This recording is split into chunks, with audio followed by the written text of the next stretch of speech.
I'm Arti. Welcome to another sketchbook tour. This is my Royal Talents art creation sketchbook, of which I have finished approximately half. Since it's a chunky sketchbook, I'm going to do this in two parts. This is part one, and when I finish the rest, I will do a part two. I started the sketchbook in May of 2023, and I've almost finished this front end paper. I used some leftover gouache when I was cleaning my palette and the Lumos pen in order to do all the black and white details. As you can see, I haven't quite finished this page, and I will keep doing it as long as the sketchbook is active. I also want to add some highlights with a white Posca pen. So I guess this will be finished when the sketchbook is finished, and then I can put in the final date here as well. I got this Royal Talent sketchbook mainly because lots of people on YouTube and Instagram have been using it and they love it. But the thing I did find is that it has cream paper, which I'm not a huge fan of. If you watched one of my previous videos where I did the mixed media work in the sketchbook, you will see that I have got a white version of this, and I will be doing a comparison test of that as well. I'm more likely to like it because it's white paper. This was a page where, again, I used extra gouache and popped some Lumos pen over the top. I just drew some blobs and then turned them into dogs. This is a good exercise to do if you're just playing around with stuff and you want to experiment and test yourself to see what you can make out of random blobs. I also find it a fun exercise to test thickness of pen, different strokes, different inks, things like this here. It's also a fun exercise to do with kids. I do it with my niece quite a lot.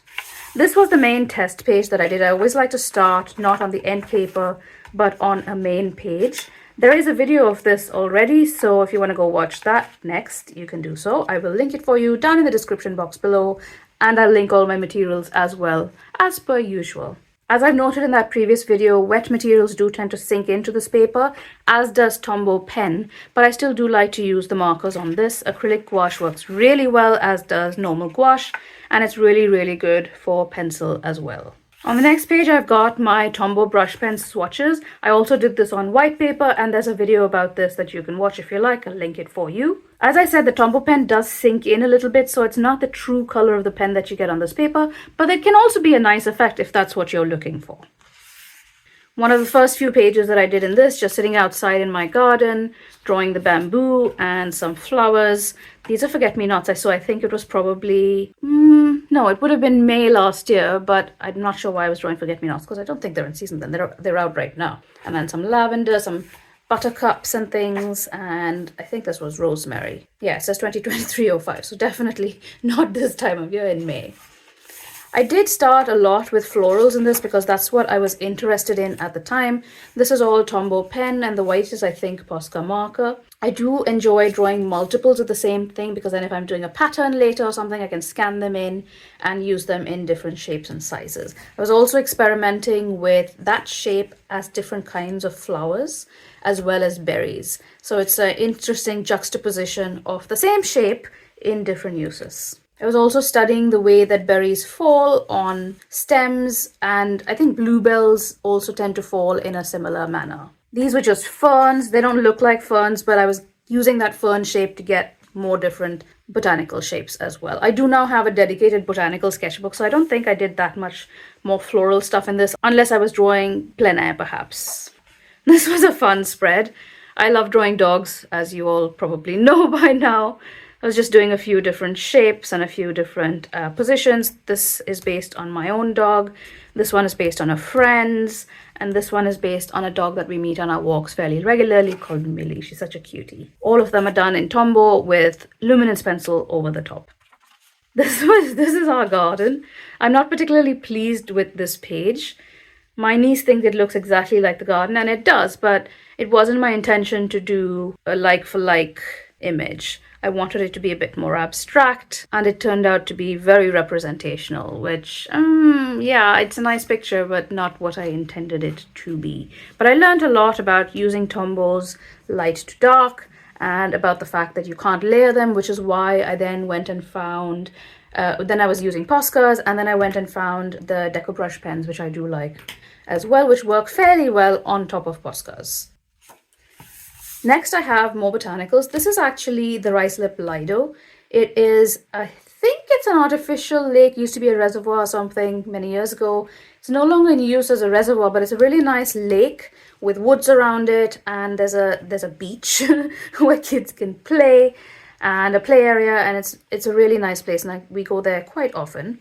This, I think, was early spring, early summer, and it was a very sort of wonderful afternoon, evening time with the pink skies, and I was just enjoying myself, just sitting there and drawing. It's not a representational picture, it was just the feeling that I got while I was sitting there with the layers and layers of trees. Again, the wildflowers, before I did these, I did test them out a little bit here to see how they would look, and then I put them in the actual picture. This is again Tombow base with luminance pencils over the top. I don't think I used any Neocolor, but I did use white Posca pen over here and kind of smudged it in order to get this effect, and those are all the colors that I used. I generally like to put a color palette there so that I can remember later on what I used, what worked well together, and so on. This was Burb Fest, but I did it in June, not in January. I don't really draw birds, and I can't say that I fully enjoyed this session of birds. I didn't do one a day, I did like a spread per day kind of thing, and I did film some of them. So I didn't film these beginning ones because I was just learning how to do it, and I can see that there's a lot of detail in them, and it gets less and less as it goes on, as I get more comfortable with drawing birds. But doing a challenge like this, whether you're doing it day by day and keeping up with the challenge on social media, or whether you're doing it just for yourself using the prompts, is a very useful way of practicing a subject that you are, first of all, not interested in my case, or that you think you should know how to draw but don't. So use that for practice. You don't have to show it to anyone, but from the first bird that I drew to the last bird that I drew, I think you will find that I get looser and looser and more comfortable drawing the birds, more comfortable with fudging the colors a little bit. I'm not a realistic painter, not a realistic illustrator. I'm semi-realistic, so I like to add a little bit of imagination into my work rather than just copy what I see. In fact, I'm not very good at drawing from life. I prefer drawing from my impression of what I see in life, if that's a simpler way to express what I do. So as you can see, I love this bird and these two. So as you can see, I did a whole spread of just multiple birds. And since I'm not going to use them for anything, I just went to town with the detail or with the colors that I used. Realistic, still realistic. And then here you come, slightly looser. I'm getting more comfortable having drawn now 7 birds, with the 8th one little bit more comfortable with the shapes of the birds, how to draw the beak, how to draw the feathers, how to get that effect of featheriness, which I don't think you can ever get just by drawing 1 or 2 things. One of the questions I get asked the most at my markets is, oh, I could never do that. How do you do that? How do you have so much talent? It is maybe 1% talent or the inclination to draw and 99% practice. I'm going to be 45 this year. I have been drawing since I was about 4 or 5 years old, encouraged by my parents, and I have been practicing for all that time. So the stage at which I am, I've been drawing for 35 plus years. So don't compare yourself to other people, compare yourself to yourself last year. So I'm comparing these birds to those birds, and they're much better than those birds. Progress only comes with practice. I think I filmed this for a video. I will link it for you. I think I did. And this one. But yeah, as you can see, looser and looser and looser. And here it's gotten so loose that I'm really not pleased with this bird because it just looks like some sort of abstract weird thing. But yeah. Again, by this point, I was just done with drawing birds. I got to 24 and then I couldn't do it anymore. There were only 6 or 7 birds left. And I just couldn't draw any more birds. I was done with it, went back to drawing my dog head people. But yeah, it was a learning experience, that's for sure, starting from the first, second spreads, which were very detailed, to the third spread, which is a bit looser, fourth spread, which is even looser, and the fifth spread, which I'm pleased with half of them. And then this one, I clearly lost interest. This one is not bad, but this one, just no. Just no. Anyway, so then I moved on back to my favorite things, and these were some concepts that I was exploring for pet portraits, of maybe doing plants and florals in the background, and I really ended up liking the color combination of this. This is Tombows with, I think I used Caran Deco brush pens for the outlines, and then I put a little bit of white Posca over the top just to add a little bit of texture and smudged it in with my finger. One of the things I like about using markers is that it doesn't come off on your fingers. Neither does the Luminance pencil when I use it as well. So I'm quite happy about that. It doesn't like transfer over to the pages. I don't really like messy materials for some reason. I do use Neocolor, but even when I use Neocolor, I smudge it with a paintbrush or a water brush. I don't really leave it as Neocolor itself. Next, there's more botanicals, but I tried it in 2 or 3 colors with some patterns. This is just experimentation. I'm not drawing actual plants, but I'm experimenting with how I could represent plants and leaves and flowers and berries in my work. As I said, I'm not realistic, I'm semi-realistic, and I draw a lot from my imagination. So if I was to draw plants, how would I draw them? A sketchbook is a lot about practice like this, about experimentation, about figuring out things in your own style. This is how you come to your own style. You draw a lot, you figure it out, you think about how you would draw things, you look at nature, you look at other inspirations, like just people around you, the clothes people are wearing. I think these are not particularly realistic colors in nature, but they're colors that I perhaps saw that day. I can't even remember what the inspiration was. These are more traditional colors, and these are definitely not. But also I'm experimenting with color combinations, trying to figure out what to use and what would get the effect that I want in my work. Without this, you can't make good work. You have to figure yourself out before you actually make a final piece. This is a page of stuff that I do when I am uninspired. Lots of people do this. I think Claire Bremner is one of the most prominent ones you might have heard of. You just block off the page and you draw as though it's one page, and when you take the tape off, you get these different sections. This, I am literally just playing with my materials, figuring out what I can do with them. These were Tombow pen, Deco brush, so I've got them here. The Tombow brush pens, Caran Deco brush markers, some amount of Posca pens. I think I've got Caran d'Ache Neocolor 2s. I've got some amount of Posca pencil in here. And I think I've got Winsor & Newton watercolor marker where the indigo is as well. So it's just playing around with them, playing around with shapes, trying to figure out how you want to work. And also it doesn't involve a lot of thinking in terms of what to draw. So it's just a page to refresh and a page to reinvigorate you to continue on with your sketchbook practice or with your actual work. I think I've shown this kind of page before in my sketchbooks, and it's literally what I do when I don't know what to draw. When I'm stuck or when I'm in a rut, just drawing the same thing and not getting anywhere. But yeah, it's a very, very useful exercise to do. This is another thing also that gives me more color combination options. Like, look at this. Look at the layering of color and the way that the yellow behaves on top of the blue as well as on top of the white there. Yeah, very, very, very useful exercise to do. This again is back at Ruislip Lido. We go there a lot to walk the dog or just to relax. Did some studies of the seating area and the little restaurant that's there, and also some studies of trees. Again, this is experimenting on how to draw trees, my own techniques, the combinations, and how I decide to do it in my style. That's exactly it. That's all I can say that my sketchbook is an experimentation process of deciding my style and how I draw things and the things that I'm interested in at that particular time. You can see that in this sketchbook there's quite a lot of botanicals to start with. I mean, except for the birds, which was practice. There are quite a lot of botanicals to start with, sprinkled with dogs, which are my current interests. I don't think these were the same day, but they are all, it's like this is August now. I haven't done that much in this sketchbook because I have been using other sketchbooks simultaneously. But we're on to August here, and these must have been done in August as well. I've just put, like, when I changed a month, I put the date down, but that's about it.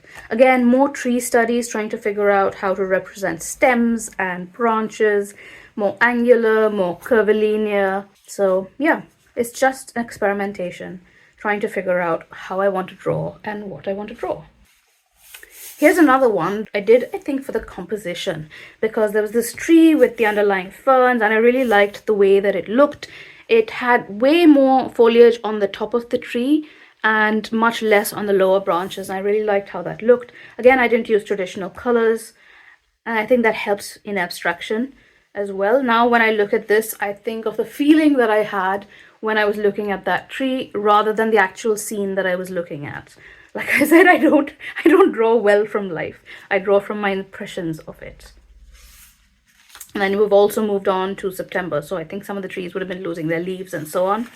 And then I think this was the same day. I'm just using pencil, and I think it was this yellow Winsor & Newton. Yeah, I think it was this. Yeah, it was this pen to do the flowers and the berries in some cases.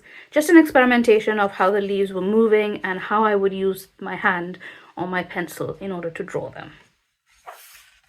More trees, I think probably the same session. More representation of branches, more angular, more dense, more curvilinear with a little bit of foliage. These are the colors that I was experimenting with. Again, Tombow with colored pencil over the top. More curvilinear trees. Again, we've come down to October here. So from September to October, all the trees have lost their leaves. So I tend to prefer to draw trees where just the branches are visible. I'm not huge on foliage, which is why I was practicing the trees with foliage earlier. I'm not huge on drawing them like this, but I do enjoy this one. But this is how I tend to draw trees in most of my work. So I was just practicing day and night, sunset, more pointy branches, and I find that leaving a limited color palette with a dark, light, and a medium works best for this kind of study. This was a live session. I'm not particularly happy with this page because I was very nervous while I was doing that live session. I hadn't done one for a really long time. It was on Instagram during the Super Seconds Festival. People were suggesting to me what to draw, so it wasn't, except for the dog, it wasn't on the, and the flowers. It wasn't really something that I'm comfortable with drawing necessarily. I mean, that's not something I draw really. And of course the robin was terrible, but it was just a fun half an hour 40-minute session of drawing what people wanted me to draw. Yeah. Again, Tombows and pencils. Again, experimenting with fungi and mushrooms, exactly what I was interested in at that point in time. I do have this book on mushroom botanical art. It's a really, really lovely book, and I think I was drawing from that. Highly recommended. It's a super beautiful book, and I've been enjoying it, drawing stuff like this. Obviously, I'm not copying from there, but what I am doing is using it as inspiration, shutting it, putting it away, and then drawing my own fungus. Anyway, again, more dogs. These were ideas for cards, which I never actually took anywhere. I might actually do them properly in gouache and then see where that leads. That happens often. I do ideas and then I don't really follow up with them, because once it's out on the page, I suddenly realize either it's not as good as I thought it was, or I'm no longer interested because it's now out on paper. Which is a pretty good sign that I'm done with it. More botanicals in a single color. Again, using multiple layers of Tombow in order to get dimension. I think you can see that there. You can do a lot with just one color, especially once it's dried. So if you put a color down, let it dry, and then put the same color on top, you get multiple layers with the Tombows. And you can get overlapping here like that. It's an interesting way to work as well. I think I've shown this in a previous video. I think it was my autumn travel palette video. This is November when we went to the New Forest, and it's pencil and Tombow pen. Yep, this was that visit. Again, experimenting, seeing how I could represent what I saw in my sketchbook, in my own style, things that interested me. My dog looking slightly scary now. And then further drawings on that trip. Sam, our dog, at a pub, done with luminance pencil and Tombow on the side there. Another just sitting down random sketch. Wasn't really thinking about this, I was just drawing. This is actually that autumn travel kit palette. There's a whole video on this, so I won't waste too much time on it. But I kept this palette pretty much throughout the autumn and then changed to winter, which I will share with you soon. At this point, I decided that I was just going to concentrate on drawing people with dog heads. And I have pretty much focused this year on this kind of thing. And this is Tekenertia. I don't know how to pronounce that again. It is by Housecat Illustration. I think every week she posts an image and then you can draw from that. But yeah, so it also helped me solidify exactly what I like. I like street style, fashion, home scenes, daily outfit stuff. That's the kind of thing I like to draw. So it helps me clarify going forward exactly how I want to take my practice forward. And then I found a prompt generator called artprompts.org.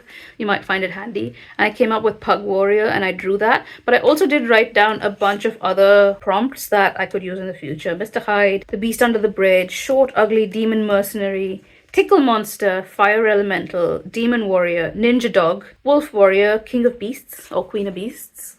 So at some point I might do that. But also, here's another page where one thing leads to another. I was drawing the pattern on his clothing and then I realized, how do I draw a pattern when I'm drawing clothing? And then I started to experiment with patterns and colors and textures. How do I get, for example, a tweed sort of weave, a plaid, or a scallop or something like that, polka dots, checks, stripes, thin stripes, pinstripes, tartan check here again, and just experimenting with it and figuring out how to do it. And how to do it going forward as well. Not just right now, but in the future I could come back and refer to this page and maybe do some more and experiment with it more. And that's, again, what a sketchbook is for.